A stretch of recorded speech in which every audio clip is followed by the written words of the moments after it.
இந்த ஆடியோக்கள் ஆர்எஸ் அதெல்லாம் விட்டார். அதெல்லாம் வந்து கோர்ட்டில் எடுபடுமானா கண்டிப்பாக எடுபடாது. அது போல தான் இந்த ஆடியோக்கெல்லாம் எடுபடாது.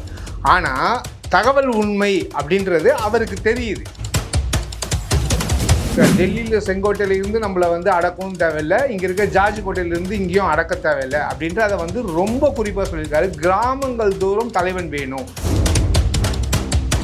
இந்த எதிர்கட்சினா அந்த எதிர்கட்சி தீட்டணும், அந்த கட்சியா இந்த கட்சியை தீட்டணும். இப்படி இது வந்து மாறணும். ஒரு மாற்றுவோம் தான் அவங்களுடைய கொள்கையாக இருக்குது. அப்போ என்ன விதமான மாற்றத்தை கொடுக்குறாரு நம்ம பார்க்கணும்.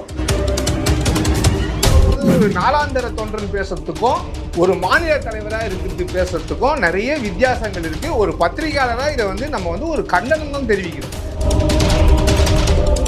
மீதலிடேர்ஸோட அமைப்போட தலைவர் அண்ணாமலை அவர்கள் தலைமையில் பார்த்தீங்கன்னா சென்னையில் மாபெரும் ஒரு எழுச்சி, ஒரு சுற்றுச்சூழல் பாதுகாப்பு விழிப்புணர்வு நடந்துச்சு. இதில் அவர் பேசும்போது பார்த்தீங்கன்னா தற்போது நடக்கக்கூடிய ஆட்சி குறித்து ஒரு முக்கியமான பாயிண்ட் ஒன்று சொல்லியிருக்காரு. அது வந்து பெரும் பரபரப்பை ஏற்படுத்தியிருக்கு. தன்னிடம் வந்துட்டு அமைச்சர்கள் ஊழல் தொடர்பான ஆடியோலாம் இருக்கு, இந்த ஆட்சியில் தொடர்கிறது கண்டிஷன் போன விஜய் அவர்கள் அப்படின்னு சொல்லியிருக்காரு. இதோட பின்னணி நீங்கள் எப்படி பார்க்குறீங்க சார்?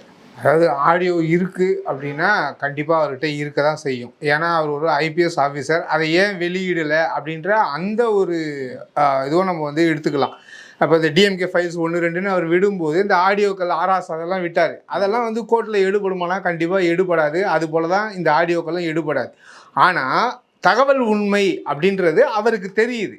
அதை வந்து சுட்டி காட்டுறாரு. அதாவது இன்றைக்கி வந்து அவர் இது வரைக்கும் என்ன சொல்லியிருக்காரு, 1 வருஷம் வரைக்கும் டிவிக்கு ஆட்சியை டிஸ்டர்ப் பண்ண வேண்டாம், அதை கலைக்கணும்னு கூட நினைக்காதீங்க, அவங்க செய்யட்டும், அவங்க உண்மையிலேயே தவறுகள் செய்தால் அந்த ஆட்சி வந்து அதுவாக கலைஞ்சு தான் போகும் அப்படின்ற அந்த ஒரு பாயிண்ட்டையும் நேற்று வந்து அரசியலாக பேசிட்டாரு. அதாவது அரசியல் பேசலை அப்படின்னு சொல்லிட்டு இருக்கிறவர் நேற்று நிறைய அரசியல் பேசியிருப்பார். அவருடைய ஸ்பீச்சஸை வந்து உன்னிப்பாக கவனித்தவங்களுக்கு பாஜகவையும் சுட்டி காட்டியிருக்காரு, இங்கே இருக்க தாவாக்காவையும் சுட்டிருக்காரு. டெல்லியில் செங்கோட்டையிலிருந்து நம்மளை வந்து அடக்கவும் தேவையில்லை, இங்கே இருக்க ஜார்ஜ் கோட்டையிலிருந்து இங்கேயும் அடக்க தேவையில்லை அப்படின்ற அதை வந்து ரொம்ப குறிப்பாக சொல்லியிருக்காரு. கிராமங்கள் தோறும் தலைவன் வேணும். கிராமங்கள் தான் நாளைய பாரதத்தோட முதுகெலும்பே கிராமம் தான். அந்த கிராமத்தில் யார் வந்து ஒரு நல்லது பண்ணி நல்லது எடுத்து போய் அந்த விவசாயிகள் வந்து சுபிட்சனமாக இருந்தால் தான் அந்த நாடும் நல்லா இருக்கும். கிராமங்கள் அடிப்படையில் ஊழலற்று, அதாவது இந்த சுற்றுப்புற சூழலோடு ஒரு இயற்கை வளத்தோடு இருக்கிற நாடு தான் என்றைக்குமே உற்பத்தியிலும் சிறந்து விளங்கும். இதெல்லாம் அடிக்கோட்டுக்கிட்டு தான் சொல்கிறாரு. திருப்பி இந்த ஊழலுக்கே வருவோமே, இவரோட இந்த ஆடியோ ஃபைல் வந்து ஏற்கனவே வந்து நம்ம பிடிஆரோட ஆடியோவில் 30,000 கோடிலாம் வந்து என்ன நடந்தது, ஒன்றும் நடக்கலை, என்ன போகிறாங்க, இது என்ன போகிறாங்க, வீடியோ ஆதாரம் இருந்தால் கண்டிப்பாக அவர் வந்து வெளியிட தான் போகிறார். இந்த ஆடியோ வந்து கண்டிப்பாக வந்து கோர்ட்டில் எடுபடாதுன்னு அவருக்கே நல்லா தெரியும். அதனால தான் அவர் வெளியிடு. அதுக்காக உடனே திருப்பி ஆரம்பிச்சிட்டாரா அப்படின்னா கண்டிப்பாக ஆரம்பிச்சிட்டாரு. அது இந்த ஒரு ஊழலற்ற ஆட்சியை கொடுக்கணும்னு தவாக அரசாங்கம் நினச்சிட்டு இருக்கு. அது அடிமட்டத்தில் நடந்துட்டும் இருக்குது. இன்கேஸ் தவறுகள் நடந்தால் வந்து இந்த மாதிரி ஒரு 2%, அதாவது முதல்ல 40%, 30% போன ஆட்சியில் இருந்தது, அது இன்னைக்கு 2%, 3%ன்ற மாதிரி குறைஞ்சிருக்குன்றதே பெரிய விஷயம் தானே. அப்படி இன்கேஸ் அது வாங்கினாலும் தவறு தான், அந்த தவறை திருத்திக்குங்க. அப்படி இல்லைன்னா கண்டிப்பாக நான் வந்து திருப்பி சாட்டியை சொல்லிட்டுவேன்றதை சொல்லாமல் சொல்லியிருக்காரு. அதை வந்து டிவிக்கு வந்து கண்டிப்பாக எடுத்துக்கும். பாஜக தரப்புல இருந்து என்ன சொல்றாங்கன்னா, ஆடியோ இருந்துச்சு அப்பனா இப்பயே வெளியிட்டு ஒரு முறைப்படுத்தலாம் இல்லையா, 2031 உங்க அரசியலுக்காக அதை பயன்படுத்த. இது ஆடியோ வெளியிடுறதெல்லாம் ஒரு சாதாரண ஆட்கள் கூட வெளியிடுவாங்க. இப்போ அந்த சமீபத்தில் இந்த ராஜலட்சுமி அவங்க அமைச்சர் இருந்தாங்க, அவங்க பேசின ஆடியோக்கெல்லாம் வந்தது. என்ன நடந்தது, ஏதாவது ஒரு பிரயோஜனம் இருக்கா? ஒரு பிரயோஜனமும் கிடையாது. சரிங்களா? இது வந்து என்னென்னா, இந்த ஆடியோன்றதே இன்றைக்கி வந்து இது ஆடியோ அரசியல்லாம் வந்து எந்த ஒரு பத்திரிகையாளர் கூட ஒத்துக்க மாட்டாங்க. அதை தான் நம்மளும் வந்து குறிப்பிட்டு சொல்ல விரும்புகிறோம். இதை வந்து பாஜக வந்து அவங்களுடைய கட்சியை வந்து தயவு செஞ்சு பார்க்கணுன்றதை நம்ம விரும்புகிறோம். ஏன்னா நேற்று வந்த கூட்டம் அத்தனையும் வெளியூர்லேருந்து குழந்தை குட்டியோடு வந்திருக்காங்க. ₹1 காசு கொடுக்காமல் கூட்டிட்டு வந்த கூட்டம். முன்னாள் பாஜக தலைவர் இன்னைக்கு வந்து ஒரு 75 நாட்கள் ஆக போகுதுன்னு நினைக்கிறேன். எந்த ஒரு பொறுப்புலையும் யாருமே கிடையாது. இருந்தாலும் சென்னையை நேற்று வந்து அதிர விட்டுருக்காரு அப்படின்னா அது வந்து ஒரு மிகப்பெரிய கேள்விக்குறி பாஜகவுக்கு. அதில் கிட்டத்தட்ட பார்த்தீங்கன்னா 50% பிஜேபியில் இருந்தவங்க தான் அங்கே போயிருக்காங்க. அதில் ஒரு 25% பார்த்தீங்கன்னா பொதுமக்கள் இருக்கிறாங்க. அதில் கிட்டத்தட்ட 50% பார்த்தீங்கன்னா இளைஞர்களாக இருக்காங்க. இந்த இளைஞர்கள் கூட்டத்தை நல்ல விதமாக வழி நடத்த அவர் வந்து ஒரு முன்னெடுப்போட போகிறார். ஒரு ஆக்ரோஷமான ஒரு அதிரடியான ஒரு அண்ணாமலை இன்னைக்கு வந்து ரொம்ப ஒரு சாஃப்டாக ஒரு மெச்சூர்டாக ஒரு மெச்சூர்டு பொலிட்டிஷியனாக நான் வந்து பார்க்குறேன். ஏன்னா அவரை வந்து நம்ம ஆரம்பத்துலேருந்து பார்க்குறோம். அந்த இங்கே வந்து பாஜக நுழைந்ததுலேருந்து, அதுக்கடுத்து அவர் மாநில துணைத் தலைவர் ஆனதுலேருந்து, தலைவரானதுலேருந்து, எண்மண் எண் மக்கள் யாத்திரையில் அவர் கூட பயணம் பண்ணதுலேருந்து நம்ம வந்து ஒரு அதிரடியாகவே பார்த்து பழகின அந்த அண்ணாமலை வேற, இன்னைக்கு இருக்கிற அடுத்த கட்ட அண்ணாமலை வேற அப்படின்றத பாஜகவினர் கண்டிப்பாக புரிஞ்சுக்கணும். அதை புரிஞ்சுட்டு அவங்களும் அரசியல் பண்ணாங்க அப்படின்னா அவங்க நினைப்பாங்க. இல்லைன்னா இருக்கிற பாஜகவும் கொஞ்சம் நெஞ்ச பாஜகவும் காணாமல் போகுன்றதை நம்ம சொல்லிக்கொள்ள வேண்டும். அவர் பாஜகவில் இருந்து வெளியில வந்து வீதி லீடர் சமைத்து தொடங்கி இருந்தாலும் இது நாள் வரைக்கும் அமைதியில இருந்தாரு. அதாவது பாஜகவை சீண்டாம இருந்தாரு. நேத்து பாத்தீங்கன்னா பேசும்போது ஏன் பாஜக ஒரு சீண்டலைன்னு நினைக்கிறீங்க? நீட் விவகாரத்தில் சீண்டலையா சொல்லுங்க. இந்த இந்த இன்னைக்கு வந்து பிரதமர் மோடி வந்து இத்தனை இதை எடுத்திருக்காரு. அந்த போராட்டம்லாம் நடந்தது. அந்த போராட்ட காலத்திற்கு முன்னாடி அவர் என்ன சொன்னார்?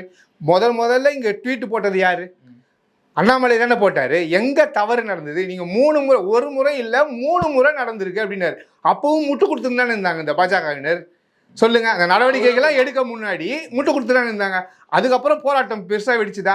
அதுக்கப்புறம் தான் நடவடிக்கைகளே நீங்கள் போய் எடுத்தீங்க. அதுக்கு முன்னாடி என்ன பண்ணீங்க? அது வரைக்கும் நீங்கள் வந்து தர்மேந்திர பிரதான் வந்து பதவியாக விலகினார். இன்றைக்கி தர்மேந்திர பிரதான் பதவி விலகிற வரைக்கும் அரசியலில் இருக்கார். அப்படின்னா அரசியலை படித்து தெரிஞ்சு எல்லாமே அட்மினிஸ்ட்ரேஷனில் என்ன குளறுபடி நடக்குதுன்னு தெரிஞ்சதுனால இத்தனையும் அவர் வந்து சொல்கிறார். அப்போ ஒரு சின்ன விஷயமா இருந்தாலும் நுணுக்கமாக அவர் சொல்கிறத நீங்கள் புரிஞ்சுக்கணும். நேற்று பேசின பேச்சில் கூட காவிரி விவகாரத்துக்கு எவ்வளோ அழகாக ஒரு டீட்டெயில்டான ஒரு ரிப்போர்ட்டை கொடுக்குறாரு. மேலே இருக்குது, இங்கே வந்து பெங்களூர் பக்கத்துலேயே அணை இருக்குது, பெங்களூருக்கு வரவழைக்கிற தண்ணியை அந்த பக்கமாக திறந்து விட்டு பெங்களூரில் சேமித்து பெங்களூருக்கு தண்ணி கொடுங்க. ஏற்கனவே தண்ணி இல்லாமல் அங்கே தவிச்சிட்டு இருக்காங்க. நம்மளுடைய மக்கள் ஒரு 14 லட்சம் பேர் அங்கே இருக்காங்க. நாளைக்கு இந்த விவகாரம் நானும் மஞ்சள் துண்டை போட்டு, நானும் வந்து பச்சை துண்டை போட்டு, நானும் போய் போராட்டம்லாம் பண்ணலாம். ஆனால் அது யாரை பாதிக்கும்? அங்கே இருக்க மக்களையும் பாதிக்கும். அப்படி செய்யாமல் ஒரு சுமூகமாக இந்த விவகாரத்தை நம்ம சொல்யூஷனை தான் தேடணும். ஒரு சொல்யூஷனை கொடுக்குற இந்த வரைக்கும் எந்த அரசியல்வாதியும் நான் பார்த்ததில்லை.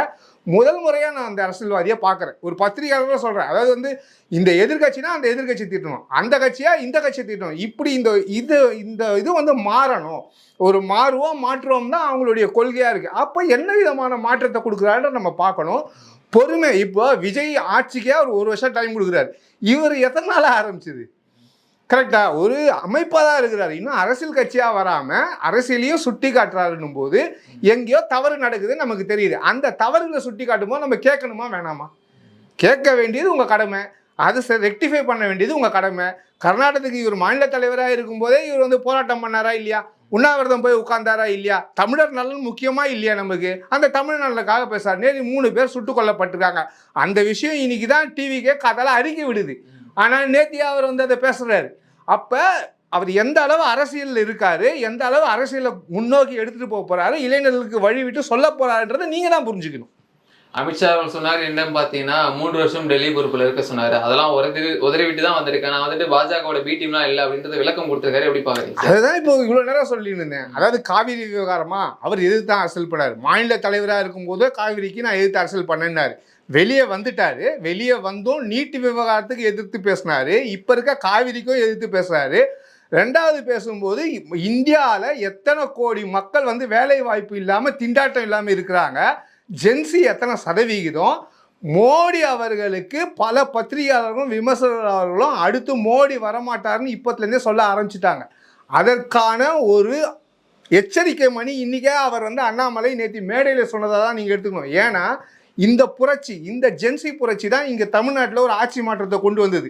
இந்த ஒரு காக்ரோச் அப்படின்னு ஒரு உச்சநீதிமன்ற அவர் வந்து ஒரு நல்ல நோக்கத்துக்காக சொல்லியிருக்காரு. அதாவது வந்து ஒரு போலி வக்கீல்கள் வந்து வரதை வந்து அவர் சொன்னதை விளக்கத்தை வேற மாதிரி எடுத்துட்டு வேலை இல்லாத இளைஞர்களை சொல்லிட்டாருன்னு ஒரு காங்கிரஸ் ஜனதா பார்ட்டி மாறிடுச்சு. அந்த அபிஷேக் என்ன பண்ணுறாரு? இன்றைக்கி வந்து பள்ளிக்கூடமாக போகிறாரு.